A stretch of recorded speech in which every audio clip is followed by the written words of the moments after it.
Okay, we'll go ahead and call our special meeting together. Things we have on our agenda today is discussion with District 15 Senator Elke, Austin Johnson. So I think we'll just have an overview of what you anticipate coming up in the next session. Maybe what your pet peeve projects are, what you guys have done. So thanks for coming in. We sure appreciate that. Who wants to go first? Mr. Elke? Sure. Well, in addition to finding out your main concerns, you know, we have talked about some of these issues before.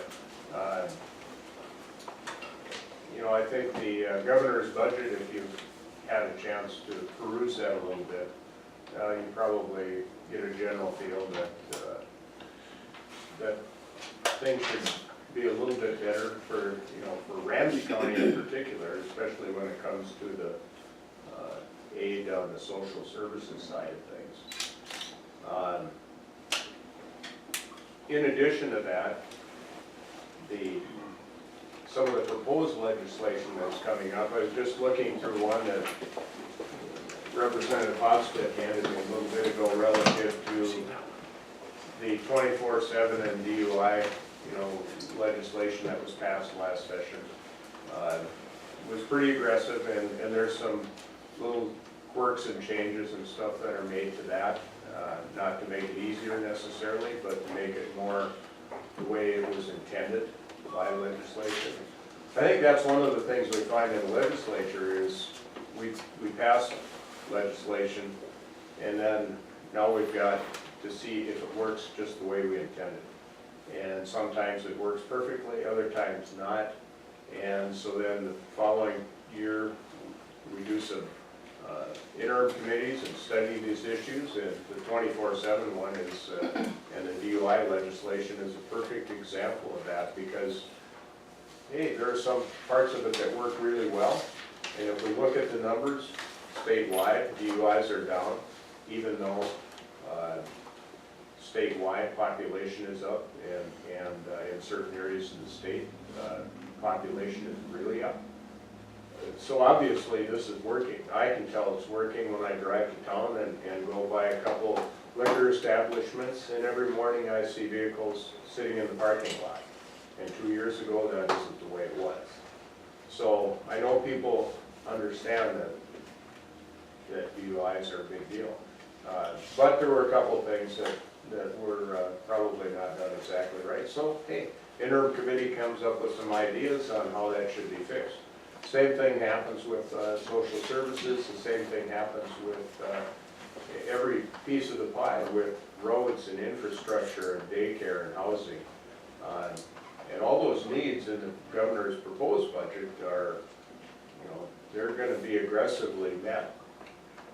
Our biggest new concern is probably, gee, the price of oil is dropping now, and so people are jumping on that bandwagon, and they're very nervous about, you know, what's going to happen. Well, you know, Kurt and I even have been in the business long enough to know that, gee, in 2007, our very first session, there was very little oil revenue. We were still able to come back with property tax reductions and more money for schools. And Representative Johnson, of course, is going to be able to tell that story much broader than Kurt and I can because he's been there longer. So am I worried about the price of oil? No, not really. It's going to be a factor, and some, you know, there will be some people that will be real nervous about it. But you know, even if production dropped way back, there's still a lot of oil coming out of the ground right now. In 2007, I think it was 150,000 barrels a day. You know, today it's over 1 million, more like 1.2 million. And that's not going to disappear overnight just because they quit drilling wells. So, is it something we need to watch? Of course. But that's also part of the reason that we put money into the legacy fund, and that everybody in this room voted on back in 2011.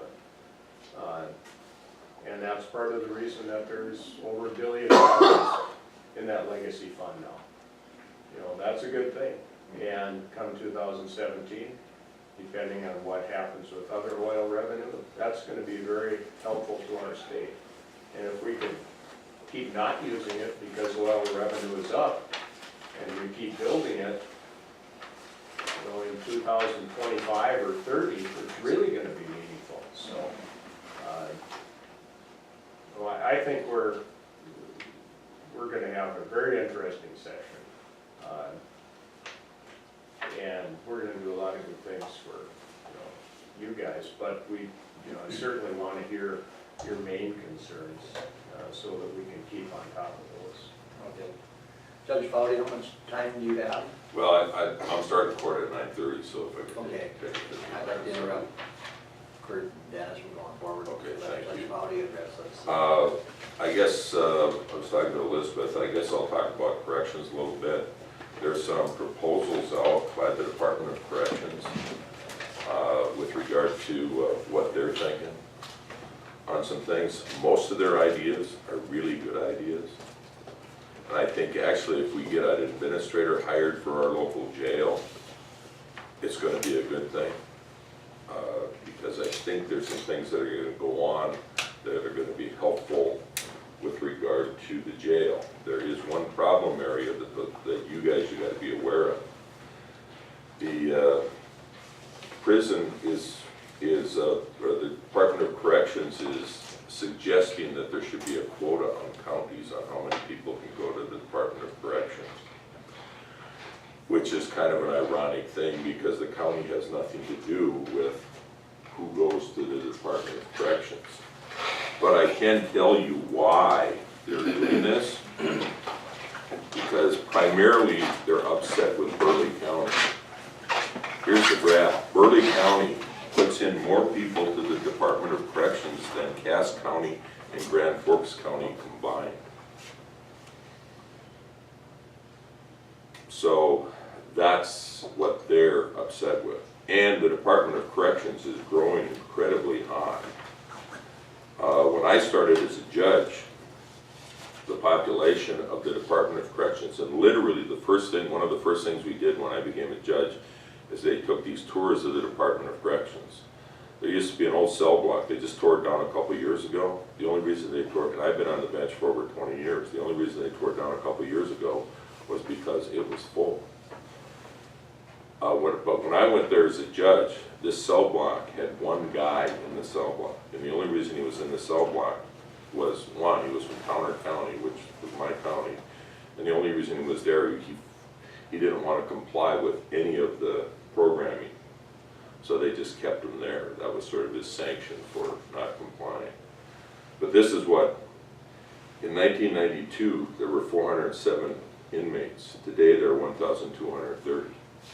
So those are the figures that, you know, show the state inmate. And then here's that graph where they're coming from. The concern I have is Ramsey County relative to the population. We have a high rate. We actually send in more people to the penitentiary than Williams County, which is Williston. But I wouldn't have a problem with that if they looked at it from a regional standpoint. I think it's stupid policy to sanction a county for sending too many people to the penitentiary. That's just dumb policy. I don't think there's a commissioner in the state that would think that's good policy. But in Ramsey County, if you just looked at Ramsey County, we have a high rate that go to the penitentiary if you look at our population. But if you take Benson County, if you take the regional jail, then I don't think we're out of line any place. But still, that becomes problematic. So now you're going to have a state's attorney coming in and saying, okay, this guy shouldn't go to the penitentiary because we've reached our quota. And then you're going to have a state judge who doesn't necessarily, who is it? So you're going to have this strange dilemma. The state's attorney, who's a county, to some extent is a county representative, but he also represents the criminal side and he's representing the state, he's the prosecutor, and then he's got to sit there and say, well, should this guy go to the penitentiary or not?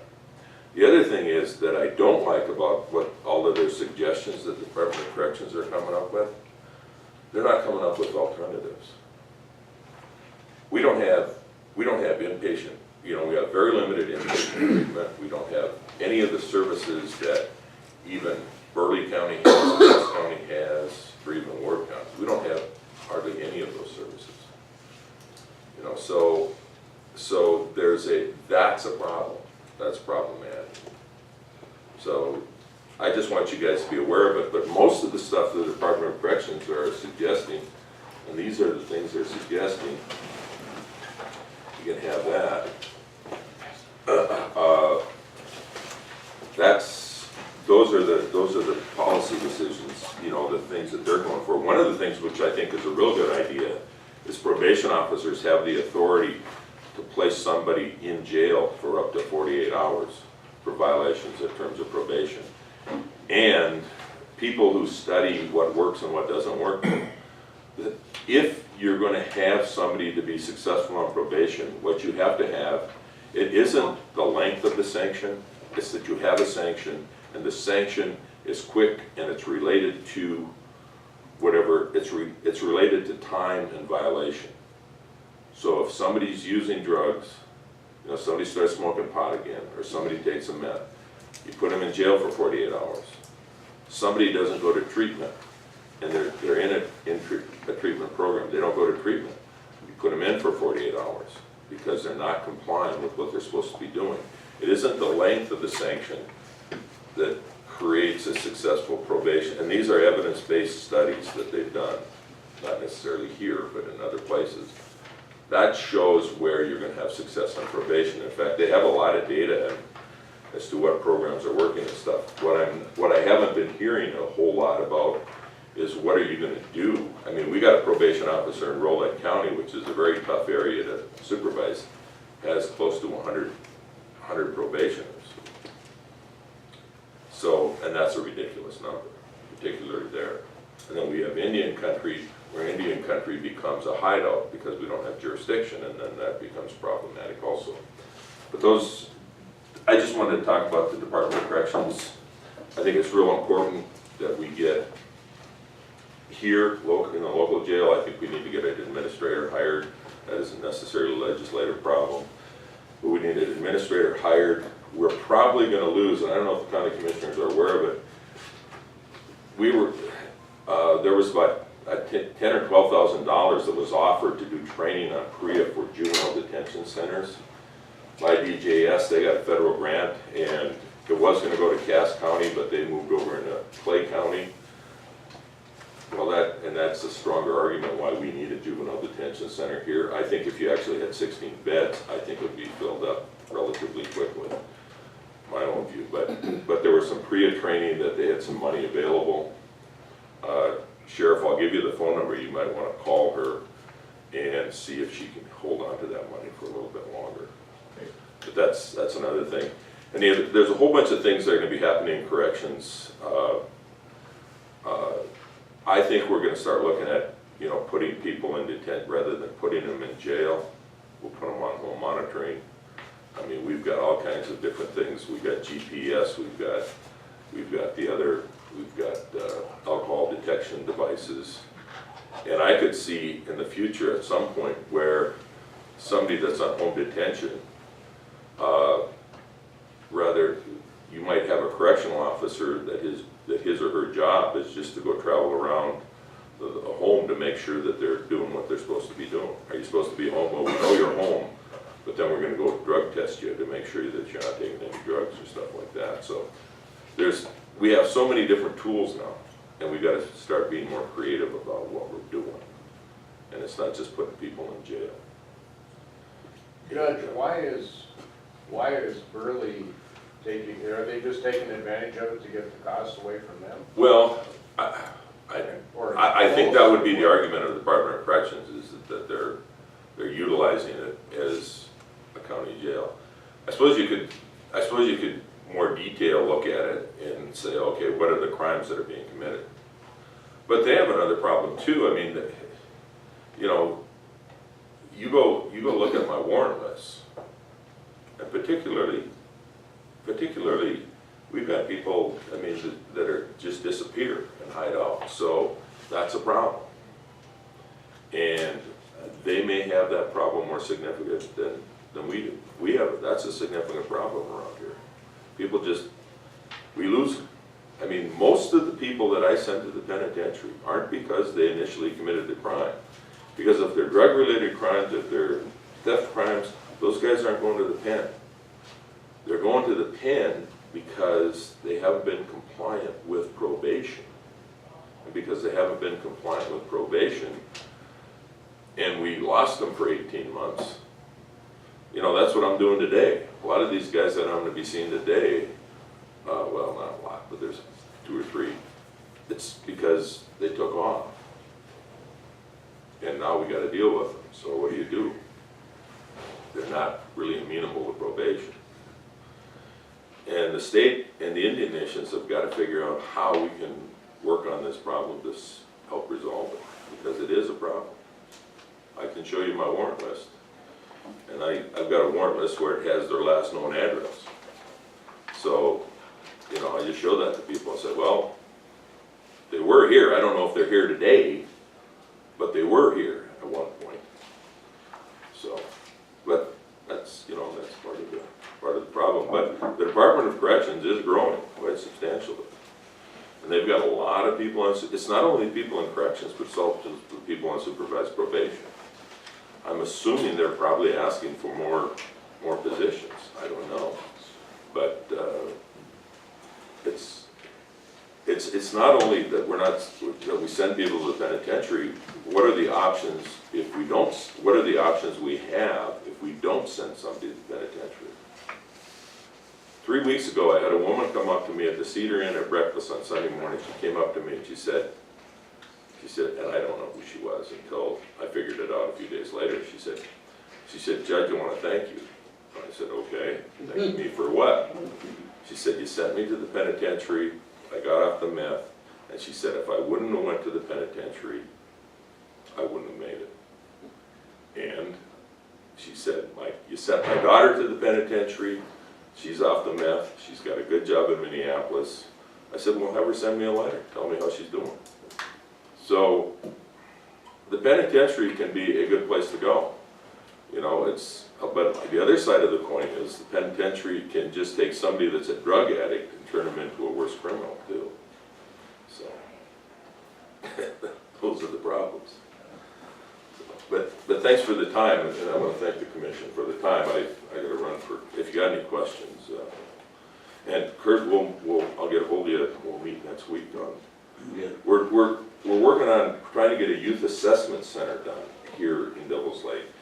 That would be a facility where if we find kids, they might blow out of foster care. If we find kids that need, that have been running around, have been lost, they can come here, we get some professional assessment. It's something like Youth Works in Bismarck, but we want it more expanded because I want to be able to hold kids here for about 60 or 90 days, so if they need treatment, we also have a treatment facility, so we can integrate them into treatment and other things of that nature. I'm sure you got Patty Ramsey involved in that. Yes. Rhonda? Yep, yes, and they're not here today, so all my social service people are here. And I think the Department of Human Services would like to have that discussion, but I don't think they want to have that discussion with us, particularly because they may be seen as going outside of their, you know, Circle of friends. yeah, well, it's the Department of Human Services has a hierarchy. If I'm going to be talking to somebody, I should be talking to the director, not people who work in the system. But we'll have that discussion later on. So thank you. Thank you for your time. Thank you. Yeah. Steve? Can I have just a couple minutes? Yep, 'Cause yep. one of the main things that I wanted to talk with this group was exactly what the judge brought up. Okay. I did pass out that bridging the gap, that's exactly what was that. Judge Foudy went to the meeting that was in Fargo, I went to the one that was in Bismarck. Different meeting, same meeting, but different, and he's exactly right. I mean, there's some good ideas in here, but the problem is, they don't have the solutions. We need treatment facilities, we need treatment centers, we need places for these people to go instead of jail, and they don't exist anywhere in the state of North Dakota. We are so there is just no places for these people to go outside of the penitentiary system to receive drug treatment, alcohol treatment, that would be better. And our judges do a fantastic job of, just like he said, we don't send them to the pen right away. But if you look at his thing, Ramsey County is like number 5 on that list in the state of North Dakota for sending people to the penitentiary. And if you look on this list, on that one I handed out, the last paragraph, where they talk about giving us a quota, coming up with a number, well, if we go over our quota, let's for example, I don't know the numbers, let's say our quota is 50. If we go to 51 or 52, their proposal is to bill Ramsey County back for that prisoner at a daily rate. $109.50 a day. Well, no, that's what she said it costs the state to house a prisoner. That's what her word, Ms. Merchant's words were, how much it costs them to run a prisoner. So I don't know what they would charge us back. But our state contract to house their prisoners is $63.50 that we negotiate with them. So that's kind of one of the problems that arise from this, is that it starts to push things back onto, and that's exactly what Ms. Birch said at our meeting, was that, well, we're going to push services back on the local areas to do the counseling, to do the and to eliminate them coming to the state pen. But then again, we don't have any of those capabilities at this point, and I don't know how we could even start to fund any of those, and that kind of what becomes the problem, is how do we fund any of this? Steve, is there legislation coming forth to put this into law, or? Well, if you look at her sheet that she handed out that I sent you, it says legislation proposals. So I would assume she's got it in the conversations that right at that meeting, Leanne stood at the front of the class and said, I've already had conversations with Governor Dalrymple and he's on board with it. That he's got it in his budget. So there were several people from the Appropriations Committee at the legislators at the meeting I was at. I think there was 3. So it sounds like she's trying to push this pretty hard through, and it's we had our sheriff's meeting last Thursday, Friday, and this was one of the hot major topics, of course, as well you understand, because it doesn't just affect Ramsey County, it affects the state of North Dakota. Their main goal is to say, well, okay, Ramsey County sending 50, but the citizens in Towner County or Cavalier County, who send 1 or 2, are paying for the extra 50 that we send down there. And that's what their logic is, to bill back Ramsey County for anything over our quota.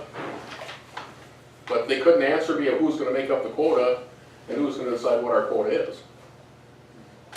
They kind of didn't want to answer that question, but. They didn't reveal their formula they wanted to use? No. And, it's going to go off the 2010 census was all she said. are they gonna use the entire Lake Region Law Enforcement Center area? No, it's per county. Per county. So Benson County's gonna have a quota, Ramsey County's gonna have a quota, each county's gonna have a number. They're not gonna use the influx we have from the reservation? No, sir, I asked that specific question. I said, so if somebody comes from Benson County and commits a crime, if he's sentenced from Ramsey County, it's a Ramsey County prisoner. And that's part of the problem with Burley County, and I've talked to Sheriff Heinert about this, he's the Burley County Sheriff, many times. And what happens was, these people get sentenced to the pen for 2 or 3 years. Their family moves there to visit. As soon as he gets released, they stay. And then you have a probation violation or a parole violation, and they get put back in. And that's why they get an assortedly high number of, more so than Cass or Grand Forks or even us. Well, her suggestion of making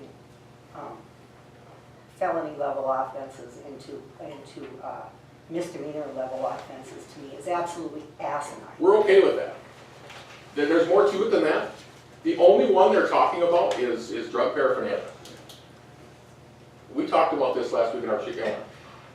It's a felony level drug paraphernalia. And her statement was, we have so many people in the pen for felony drug paraphernalia. Well, wrong answer. That's not true. That is not true. No, they're there because they got the drugs that go along with paraphernalia. She's picking out a specific file. Right, she's adding the drug paraphernalia to the other charges that have been brought against that. So if I catch individual. somebody with methamphetamines and they have the paraphernalia, It's not working. methamphetamine possession is a felony, so is the paraphernalia. Right. So now if I catch somebody with a meth pen or meth tube in their pocket, it's a felony because it's meth, if it was used. But they aren't going to the pen for it. But anyway, Okay, can you hold your thought, are you gonna stay? I'm gonna stay for a little bit, yeah. Okay, Dennis has got a I know. medical appointment at 9:30, so I'd like to have him say a I'm few already words late, I before bet. he has to go. That's okay, they're always late too. They're, Are they? Yeah. Make them wait once. I mean, but I just wanted to Yeah, just no, I- a few minutes. Appreciate that, and, you know, Dave started here covering a pretty good look the direction we're going, and I think we had a pretty good address from the governor the other day when we were down there as far as where the monies are coming from. This legacy fund, you know, we can't touch that till 2017, but 2/3 of the vote of the legislature on the interest. And they expect that fund to be bumping $6 billion by 2017, so that's 30% of the oil monies. They broke it down on this PowerPoint where all this money goes from oil monies. As far as what goes into the budget is what was it, 3-5%. So the price of a barrel of oil really doesn't affect the monies that are coming to run the state. So I think we keep that in perspective of the programs we've got going out here and how much this here has grown in the last 22 years is just unbelievable. You know, we used to struggle to come out of there with a $10 million carryover, which would run the state about 6 days 22 years ago, and the billions of dollars we're working with now. The increases we've been able to do to K-12 and human services and all these other programs because of the money we've got available now. Just it's a whole different process going on. Youth Assessment Center had chaired the Tribal and State Relations Committee, so we had Judge Fowley come down and give a presentation on the need for the Youth Assessment Center in this area specifically, and I know there's proposals in human services that Kurt worked on with the Youth Assessment Center, and coming out of our committee, we've got the resolution to study the needs specifically for this area for a Youth Assessment Center. So I'm confident we'll move forward with that in that direction, but it's just our recommendation is a study, so that's going to take a couple years too. It's not something that's going to happen next week. I mean, we're moving in that direction, but it takes time. So. If you just want to touch on the social service a little bit on what we're doing there. And I really, it's a teleconference deal at 9:30, so I better get going with that. Yeah. Not Dave on this, but Kurt has really got all the information that's going on there too, so I'm gonna tag this one off, so just look forward to hearing from you folks this winter as always, and appreciate that line of communication we've had, so. We'll keep that up. Thank you very much, Dan. Thanks, Dan. Thank you. Okay, we'll let Mr. Hofstad go forward. Well, if you've looked at the budget, at the governor's budget, it's again a pretty aggressive budget. There's a lot of things in there. It's really pretty dynamic, as it has been for the last few sessions. As our revenue has grown, you know, I think we've really tried hard to address a lot of the issues that we have across the state. Infrastructure, you know, water issues, you know, the surge bill that will pour a lot of money out west again, and really all across the country. That surge bill not only pours some money out there, but takes some money back here for roads and infrastructure also. So the governor's budget is aggressive. He's trying to pick off some problems within the state, childcare, those kinds of issues, educational issues, social service issues. We spent a lot of time in the interim studying behavioral health. That's a huge issue across our state, and we will try and do some things to address that issue. I know we have some issues here. We are working with Judge Fowley to put a bill together that will establish a pilot youth assessment center here in the Lake region. it'll be difficult, it'll be, you know, there's some money involved in that, and anytime you carve out an area and try and develop a pilot project, it's, you know, it will be a high hurdle, but we'll make the attempt and try it. As far as Ramsey County is concerned, there's a few things. Elizabeth, we're trying to take away your duties, some of your duties for writing hunting licenses. That bill will come forward. You won't be required to do it. You will have the option to do it. So that's a bill that Representative Schmidt has authored, and I've signed on to that bill with him. We also have a bill to change the aid distribution fund. I don't know what kind of leaks that will give, but that will be beneficial to us here in Ramsey County. There's some contention out there because that's based on population, and the population has dramatically changed in some of those cities out west. And of course, the census is only done every 10 years, so their sales tax is astronomical, and there's very, very little money coming back to those cities, and so we'll take a stab at that and see how that works. As far as the social services, county social services, the governor has a plan, and we've been talking about this for quite some time, to take that back to the state. It's an increment. His budget is an incremental plan, and it'll be fully implemented by 2018.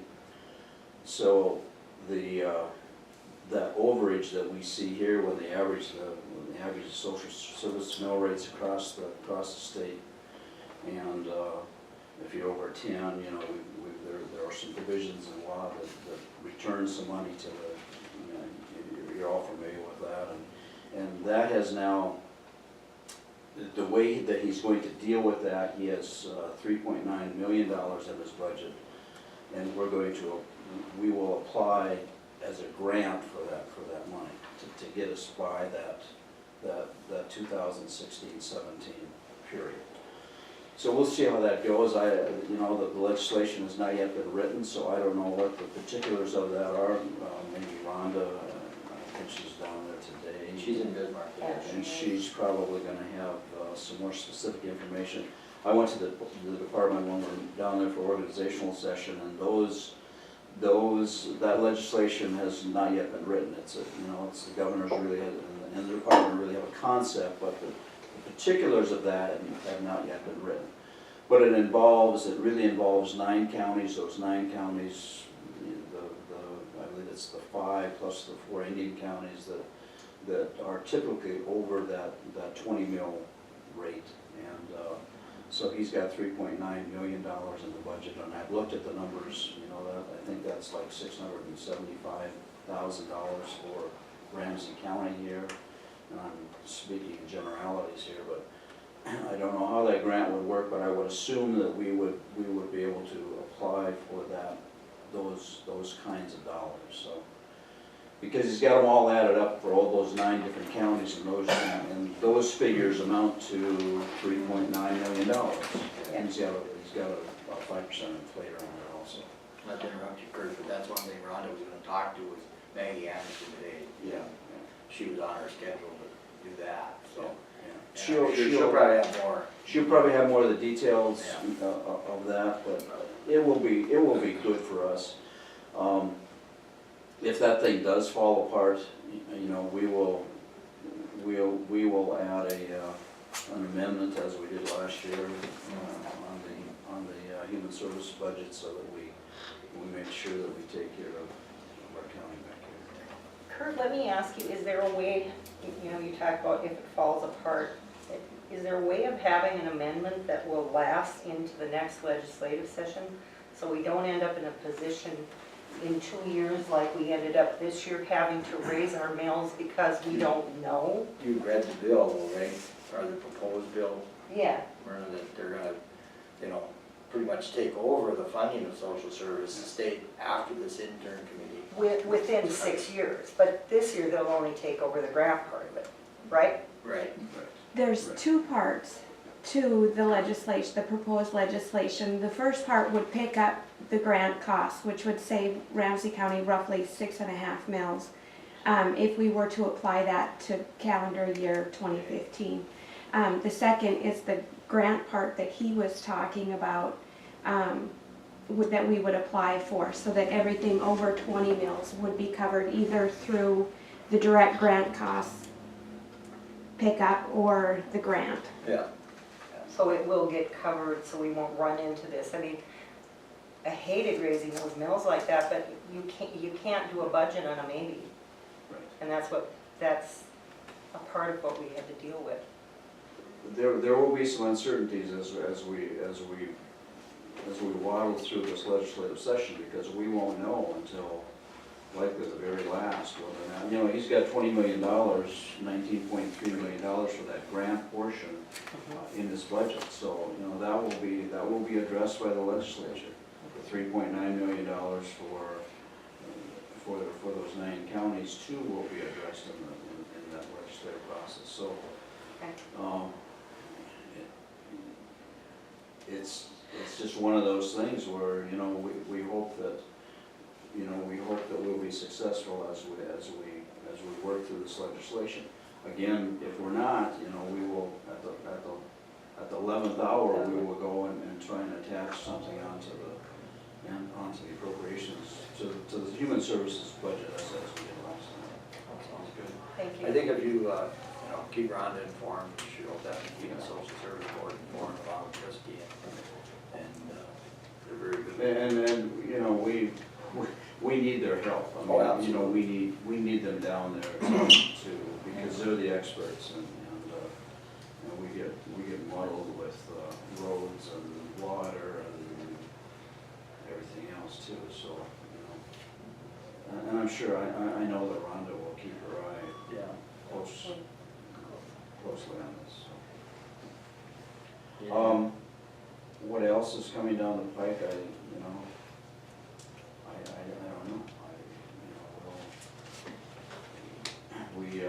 We appreciate your input, and I know Elizabeth she's right on top of it. So we appreciate that. Yes, did a very good job. Can you touch a little bit on that proposal for a tobacco tax increase and what that would mean for district health? For our counties, for our local health units? You know, I don't know. I have not seen the numbers. Well, we currently charge 44 cents a pack. It's probably the lowest in the nation It probably is. for taxes. And the proposal is to go to maybe $1.44. And then that extra money would go directly to the local county health units. And I'm sure you know that our local county health departments are struggling across the state. We just We actually pay our- met with them. Yeah, we pay our professional people probably 2/3 of what RNs across the state are being paid. And we have an aging population of professionals that are gonna retire, and trust me, the 25-year-olds aren't gonna come in and replace it at 2/3 wages. We've cut and cut and cut to the point where we can't offer the services anymore. Our family planning office is only open half days. They have no administrative staff. They can't see the people that need to be seen. And it's a beg for money. But that tobacco tax, and I know, you know, you've got the 18 that are not gonna approve any tax increases, but I would think that this tobacco tax increase would be very beneficial for the local county health units. Well, there's no question that it would be, you know, that money would, if indeed the legislation that's proposed ends up as it is proposed, and it goes directly to the local county health units, that would be, you know, that would certainly be beneficial. The arguments, you know, there will be arguments. It won't be an easy pass, I absolutely guarantee you. Right, It's a tax increase. exactly. It is And it is a tax It increase. is a tax increase. The reservations are sovereign, and the reservations won't increase taxes on tobacco likely. You know, they Right. might, but they likely will not, so you will have that argument, or all of your, But we're selling cigarettes on the North Dakota-Minnesota border at a rate of, 10 times what they're buying. It's 10 to 1 in Fargo versus Moorhead.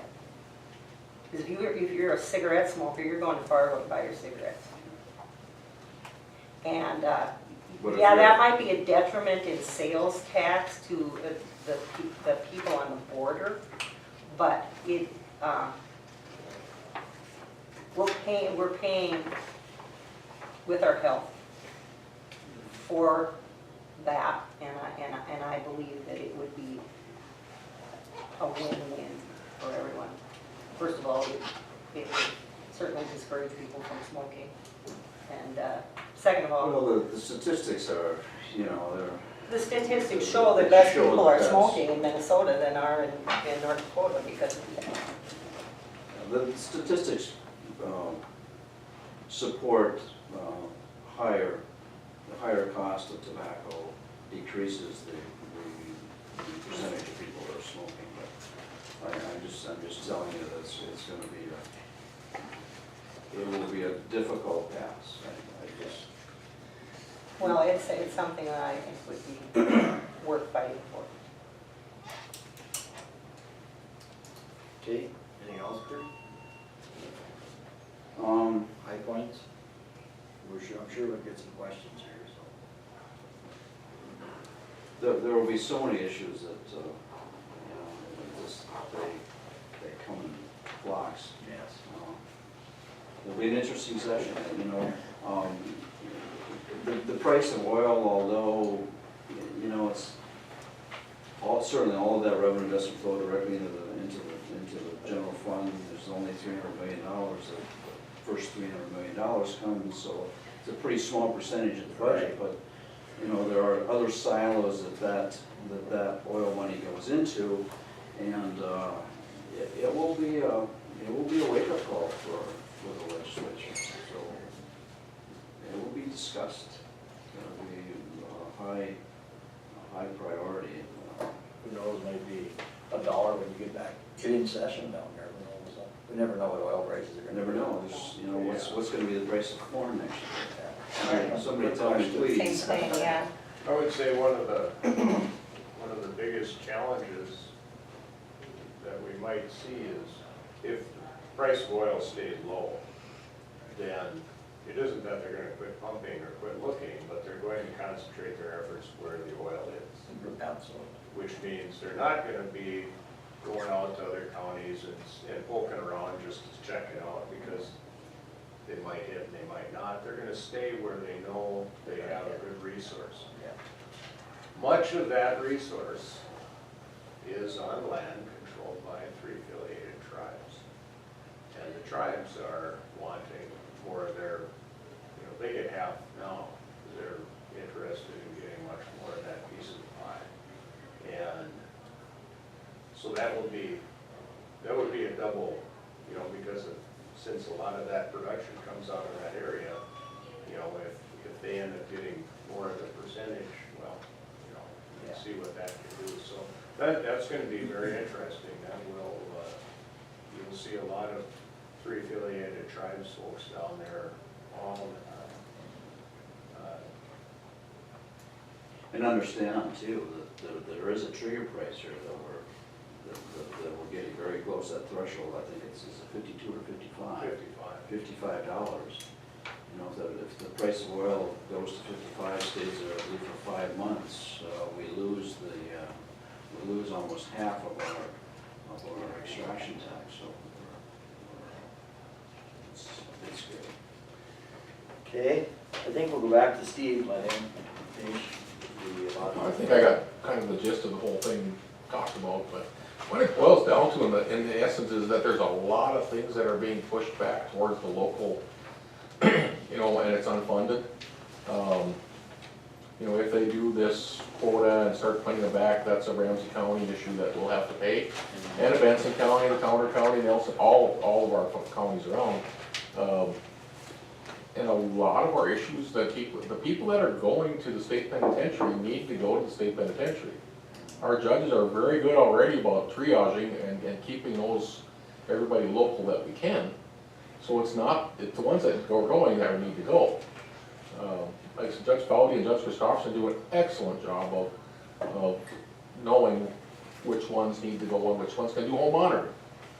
And that whole list of proposals, they're not all bad.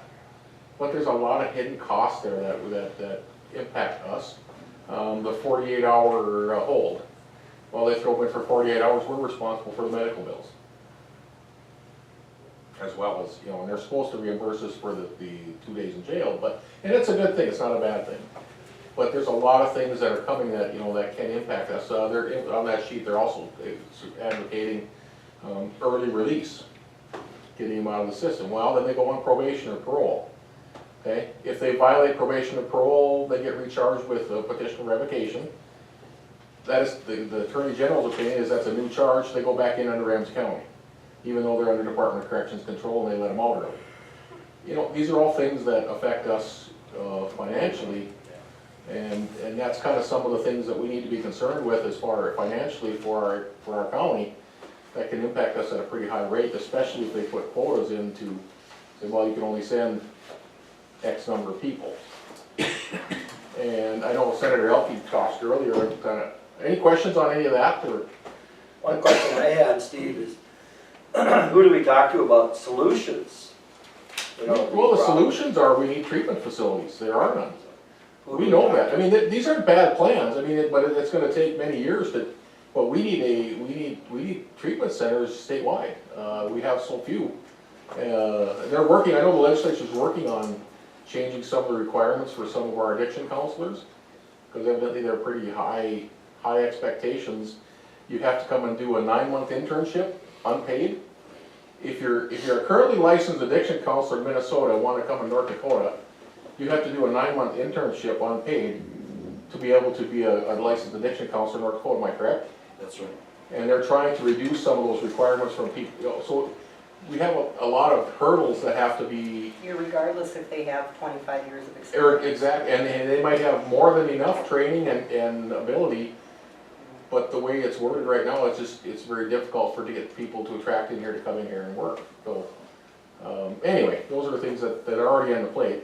One thing I gathered from your presentation was, you know, the state wants to dump it back on the locals to take care of things. Yeah. You know, and it's gonna cost the counties a lot more money. The theory is good, but we don't have, we don't have the infrastructure outside of the theory at this point, and it's gonna take years to develop it. It's not gonna happen tomorrow. Their theory is to get local training, or local counseling, local treatment programs that we can get these inmates in before they get to that point. And I understand their logic, but we just don't have the structure available at this point anywhere in the state of North Dakota. What was the name of the lady that, Leanne? Leanne Birch, she's the director of Department of Corrections. But I gathered when you gave the presentation that she gave this presentation to you, Yes. and then she was going to see the governor. No, she had already seen the governor prior to giving us He the was on meeting. board with it. And what feeling did she get from the governor then? She said the governor said this was an equitable plan.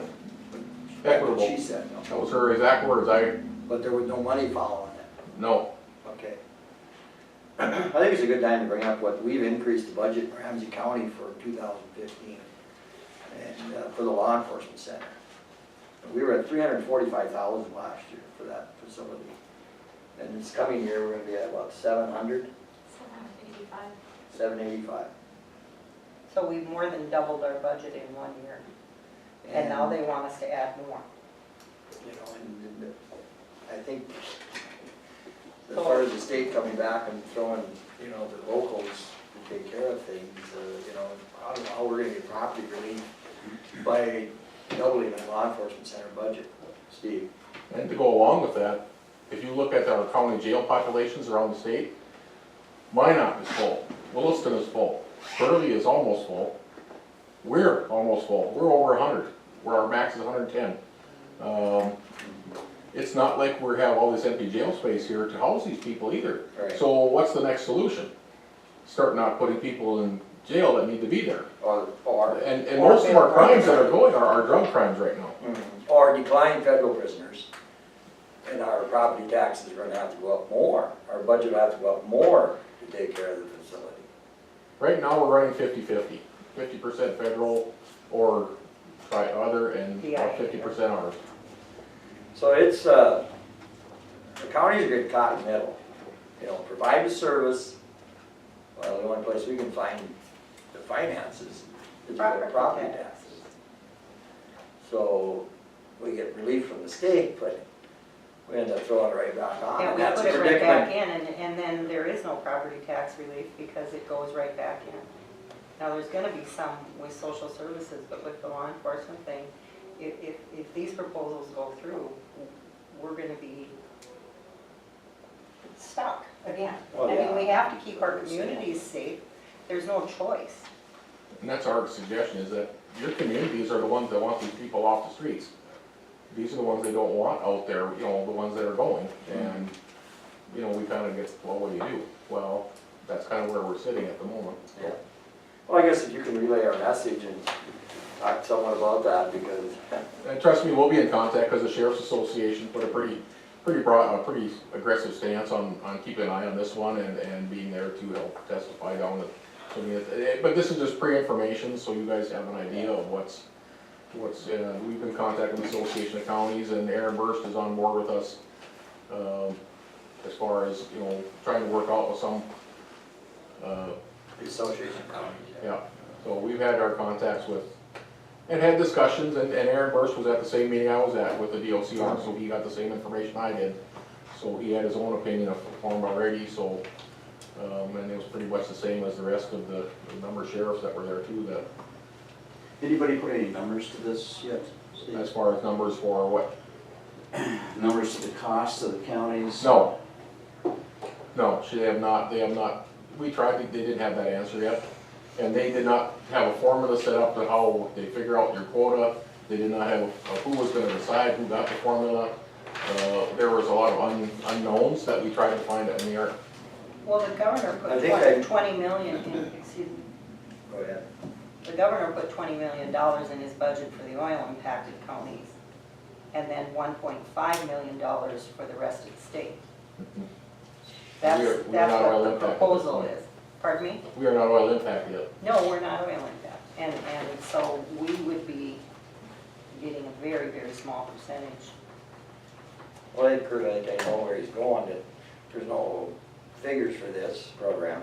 So I think it's probably gonna go into an intern study, is that correct? Well, that's what I'm trying to determine here. Are we to the point where we're actually looking at a piece of legislation? Are we getting ahead of ourselves? or- Knowing the history with Leanne Birch, it's gonna be legislation. It will be It's- yeah, legislation, absolutely. This isn't something, I'm looking at the corrections budget right now, it is not something that's talked about in the governor's plan at all. So this is something that, it will come probably when her agency comes to appropriations and they go in for their normal review and whatnot. And it may come as a separate bill somewhere along the way, but, you know, it brings up, you know, here's something that, you know, I should mention, because we talked a little bit ago about increasing the tax on cigarettes. You know, what if the tax was increased, but all the dollars went to law enforcement just to support this type of thing? That, I'm not saying that that's what would happen, but I am saying that there is a real interest out there in you know, where people are saying there's enough money in tobacco right now. You know, they have plenty of money to support their programs. They don't need more. If taxes are increased on cigarettes, that extra tax should go to support something else, not tobacco-related, don't smoke anymore, because Right. they're doing all they can. They, you know, So what my point is, that extra tax money that comes in from that could go anywhere. Well, and that, and the. It could go to your museum. No, I'm But the just saying. yeah, but the proposal was for 25% of that to go to local public health and the rest to go elsewhere, and that would have. But that to is be simply a approved. proposal. That's a and that proposal. has- Yeah, so it, anything can happen, so that's why we have to keep our eyes on all this. That's John Let's keep us Nelson's abreast. legislation. Yeah, that's John's And legislation. he's not even actually written it yet, I don't think, so. Steve, I think you wanna. And our sheriff's association is gonna keep a strong eye on this, and if anything develops, I will let you guys know, through email or whatever. That would be most helpful. You know, so you guys, but I just wanted you to have the information, so you know what's kind of It's a coming. little background on it. But I- we are very interested in this, and we've got a few people down there that are eyeing it pretty closely to see where it comes out, if it comes in the governor's budget, or if it's coming as proposed legislation, or how it's gonna, so I will keep you involved, I will keep you notified. It will have to come, the DOC will have to bring it to the policy committee, because this is policy first, you have to change the policy before you fund the policy, so. And so she's gonna have to bring that to committee, it will be vetted, through committee and whether or not she's. I will keep you notified whenever, do that or not. see where it's coming, or. And if you haven't already communicated with your association with Mark Johnson and Jerry Trainer, And I just did that on should, Tuesday. yeah. And Aaron Burst was there too, so. Okay, I think Steve's got Rob Johnson here to talk about scram bracelets. Well, Let's Second, go. getting brought up the 24/7 program. Fantastic program, it works great. We just have trouble funding it. We aren't like the Bismarcks, we aren't like the Fargos that have, all you know how 24/7 works, they're either assigned to come in and do breath testing twice a day, or they can elect for the scram bracelet, which is a bracelet that goes on your foot, you come in once a week, they download the information, and it tells you if they consumed alcohol well, with our rural population, we have 48, I have 40 on right now. 40 on scram bracelets right now, and 3 coming in the breath test? Yep. That's the percentage, so how the funding that the Attorney General has set up, and I've contacted the Attorney General a couple times, and doesn't want to budge on his funding. Right now, you get $1 or up to $2 a test to come in, if they come in and blow twice a day. So that's $4 a day. For the scram bracelet, we get an initial $50 hookup fee one time. And at that point, they're paying $5 a day, which we have to send to the state to pay for the bracelet. So we get, after the $50, we get absolutely zero. If this person's on that program for 6 months or 9 months, after that initial fee, we get zero, and it's taking a lot of, we got 40 people on it, and it's gonna get worse. Somebody from Edmore can't come drive up here or Starkweather or Webster isn't gonna drive here twice a day. Especially with the DUI laws, they don't have a driver's license, so they have somebody drive them here. And we're having trouble funding it, as far as the way it was designed with the Attorney General to say, well, it should pay for itself, we should be able to, Now, in Fargo and Bismarck, they have enough people coming in daily, twice a day, that it funds it. Well, we have the opposite effect, we have more people on the scram bracelet than we do the actual testing. What's the figure, Steve, on what it costs a law enforcement center this year?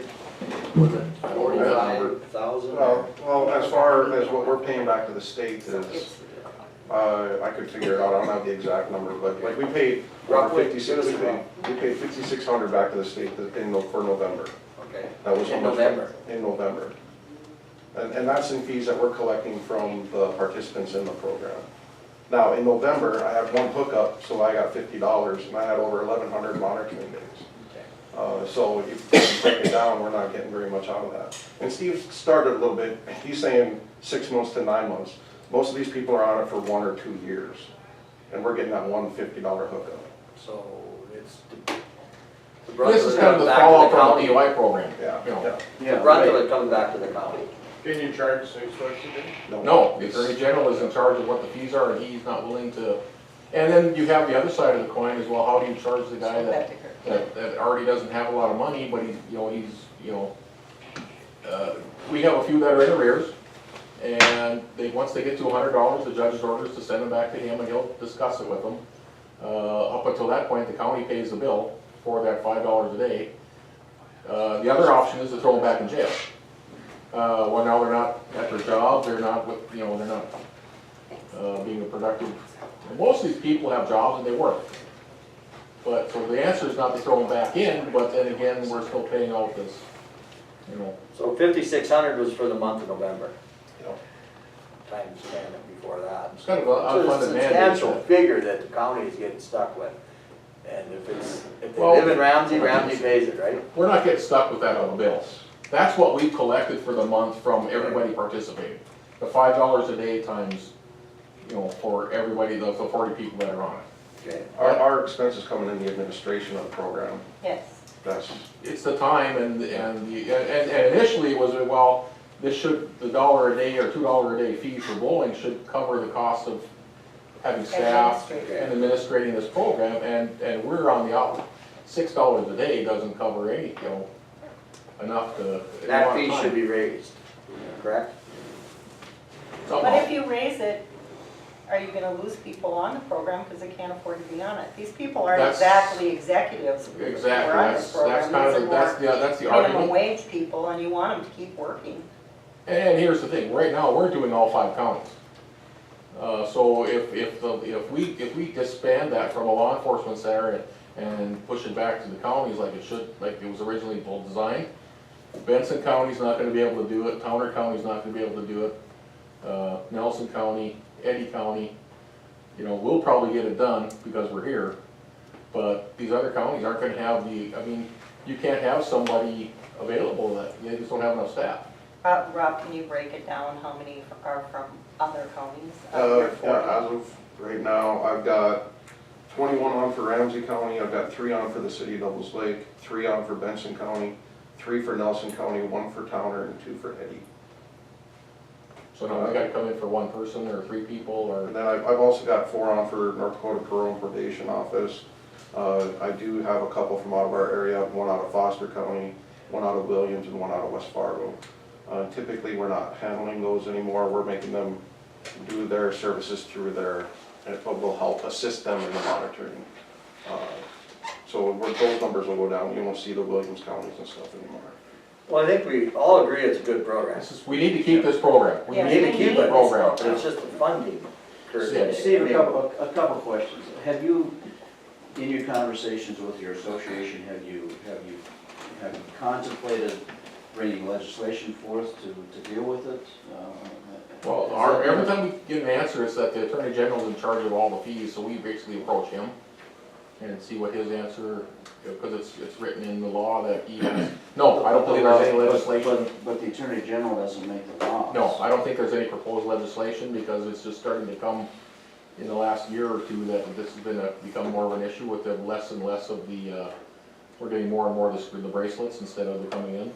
I think as you meet and discuss this with your association, if it's a problem throughout the state and it needs to be brought, if you need to bring legislation forth, I think that's a conversation that you need to have. Yeah, having a conversation with the Attorney General is probably not. Well, we're hoping he would raise the, because he's the one that sets the fee, so Probably a one-way street if you have a conversation there. so, it is. Yeah. I've talked to him a couple, 3 times. I guess the second question is, when you weigh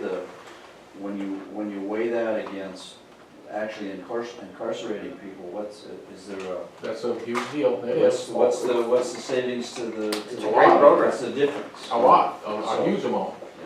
It's a great program. I mean, it's working, right, Rob? Yeah, oh yeah. Yeah, it's working.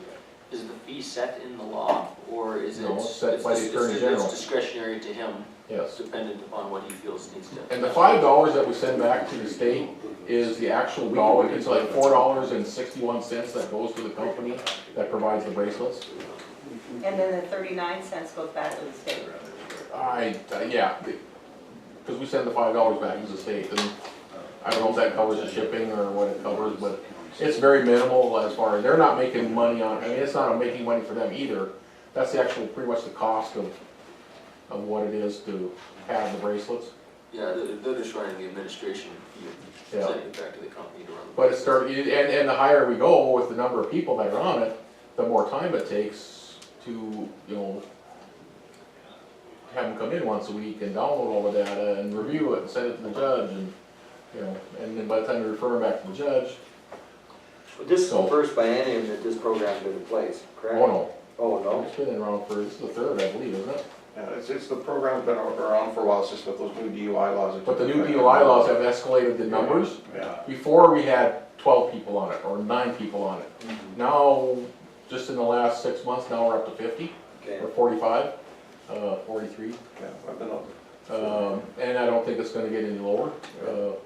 Like I said, it's working. That's not the issue, the program's working. The Associated Sheriffs, they feel that something should be done? Well, see, that's kind of the problem with getting the legislation, because the big counties are doing fine, because they have enough people that drive in and do it every day, and they can collect the $2, the $4 a day from an individual, which pays for their staff. Where we're using it with staff, existing staff, that is just an added duty to their job, which in this case happens to be Rob, who's already running the reentry center. Does that make sense? And Yes, that's what it you do does. in your spare time. Association of Counties, have they looked into it for us? Yeah. Well, the Yes. Burleys and the Casses aren't having an issue, like, I've talked, Walsh County's having a problem, Stutzman County's having the same issues, that it's just getting to be so big that, the small, the medium-sized counties, and then the small counties like Towner, we're taking care of them Yeah. here. Well, I think for our legislators here, we should, keep informed them on how things are going. Well, I like the And talk to suggestion, the association. and our of next counties. meeting, I will bring that up and see well, it's not gonna happen this go-around, because it's too late to get it in, but I like your, I'll sure try that, and go from there. This says that resolution 210414 calls for additional funding through fee adjustments or state appropriation.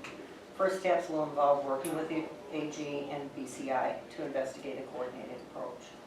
2.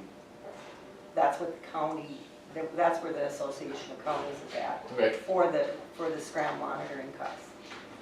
so we'll get with Aaron Burst and Terry Trainer, and, We'll take that up with them and yep, try to get back to you. Okay. Okay, Thank you. and keep you guys in the loop. And we certainly can have that conversation with AG's office also, That's a good point. That would be awesome. And we will, we'll make our point. Okay, sounds good. Well, it's such a good program, we just want it to be successful and be able to afford to do it. Yeah, I don't want to hold you guys up too long, but roads, we should step on that a little bit, Paul. What, you got anything to bring to us? Kevin's not here today, is Mark? Yep. So, you got any information for us?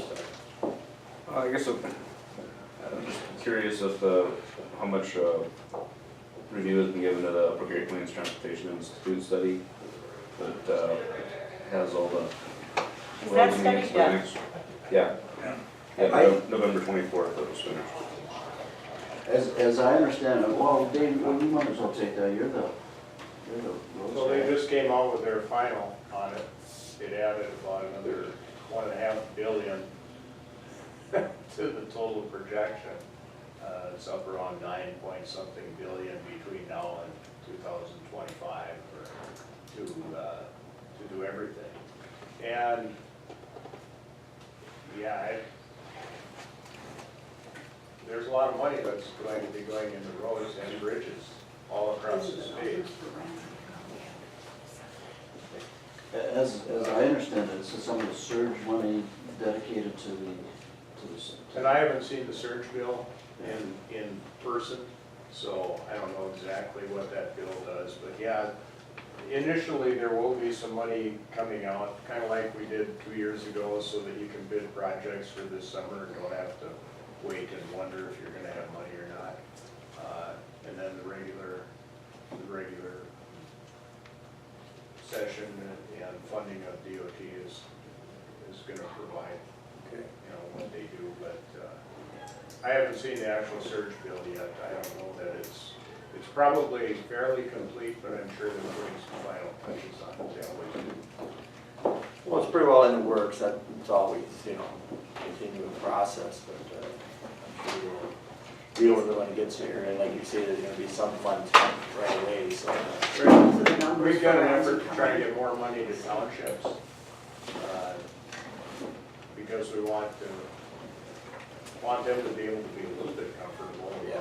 You know, and the only thing that's, anyone has any heartburn over on that is because some townships get money that they don't really need it.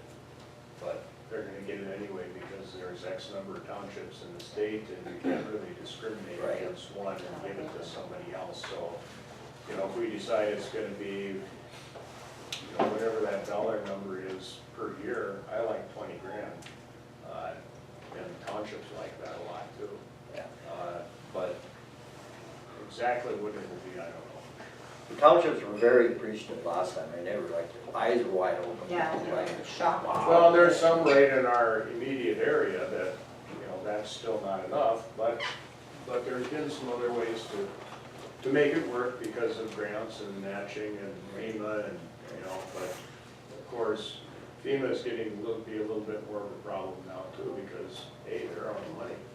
You know, disasters have happened in other parts of the country too, so, depending on what kind of funding happens at a congressional level, we'll just have to deal with it, but fortunately, the state's in a position where we can.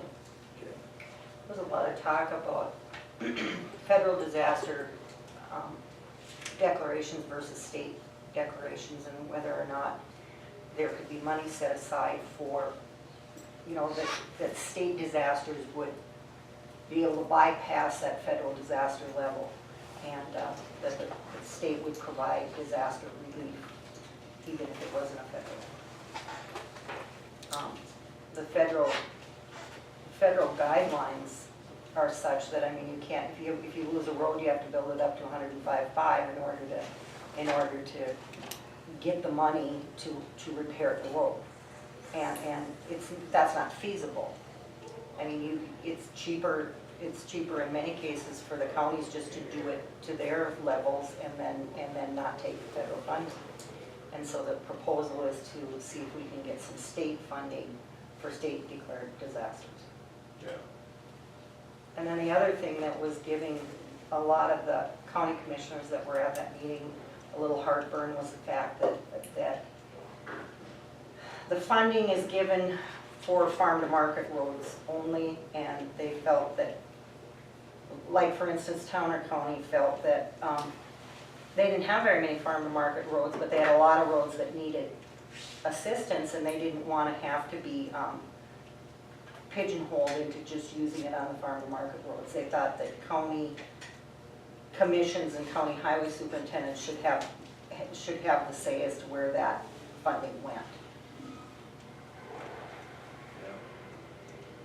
So that was a point that they wanted us to make to our legislators. Okay, I think we covered that. Any other bills that we should be aware of, guys? You can think of that? Well, Dave's sponsoring the 911 bill. Explain that to us. Yeah, we'll see how that goes. You know, that's mainly applying the 911 fees to not just your telephone, but other things that get the service. Could be anything from your gizmo in the car to the computer in your home if you're connected, you know, to the system. So that should, you know, in theory, that should bring in some more 911 dollars, you know, to help pay those fees. But I have a feeling there may be some pushback on that just because somebody isn't going to like Big Brother being able to know everything about where you are every moment in time. You know, because it, you know, Until you have a heart attack, then they want you to know where you are. Right. They want you to know where I know, but we'll see how that one goes. You know, it shouldn't be a problem, but might be. I think it probably will too. And develop the Privacy Act, maybe. Well, I'd sure like to thank you guys for coming in, and sure appreciate the time you took for us. And I think we got some things accomplished. I'm sure glad all the departments got down here and had their questions. So I didn't want to keep you much over an hour, so wasn't too bad, I guess. Thank you very much. Don't forget to come see us, I'll be down, I'll be down. that's how the process works. That's right. Oh, yeah. You need to be there, it's one thing to do it, through a telephone call or an email, but it's quite another thing to actually be there and participate in when there's bills that are coming through policy bills and through the appropriations process. When you're standing at the podium, you make a difference. So, Absolutely, I agree with you. Everyday people, when they show up, the legislators take note of that. we listen to the cherry trainers, when they stand at the podium, because they have a wealth of knowledge, but when you people are there, and when our citizens are there, that's when you really pay attention, so. You're right. You don't pay attention. Sometimes that figure just go. Oh, your hair gets thin. Thank you very much. Good luck.